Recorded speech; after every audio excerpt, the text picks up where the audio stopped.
Baradae dan orang tua tunjuk Roni Talapesi jadi pengacara baru dalam kasus pembunuhan Brigadir J.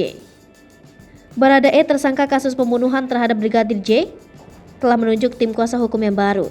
Adalah Roni Talapesi dan tim yang ditunjuk langsung oleh orang tua dan Baradae sebagai pengacara baru menggantikan Diolipa Yumara dan Muhammad Burhanuddin. Roni Talapesi menyebut timnya telah resmi menjadi pendamping hukum dalam kasus yang menjerat Baradae sejak Rabu 10 Agustus 2022. Selain itu, Roni Talapesi menerangkan pihaknya langsung mendampingi Baradae dalam proses pemeriksaan termasuk pemeriksaan yang dilakukan Komnas HAM hari ini di Makobrimob Polri Kelapa II Depok, Jawa Barat. Sebagai informasi, Diolipa Yumara dan Muhammad Burhanuddin dicabut kuasanya sebagai pengacara Barada Richard Eliezer atau Baradae. Hal ini diketahui dalam surat pencabutan kuasa yang tersebar di media sosial. Pencabutan surat kuasa tersebut berupa foto surat pencabutan yang ditandatangani Baradae dan ditandatangani di atas materai. Baradae telah mencabut kedua kuasa hukum itu terhitung sejak Rabu 10 Agustus 2022.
Hai pemirsa Selipopo TV, jangan lupa komen, like, dan subscribe, serta tonton terus berita-berita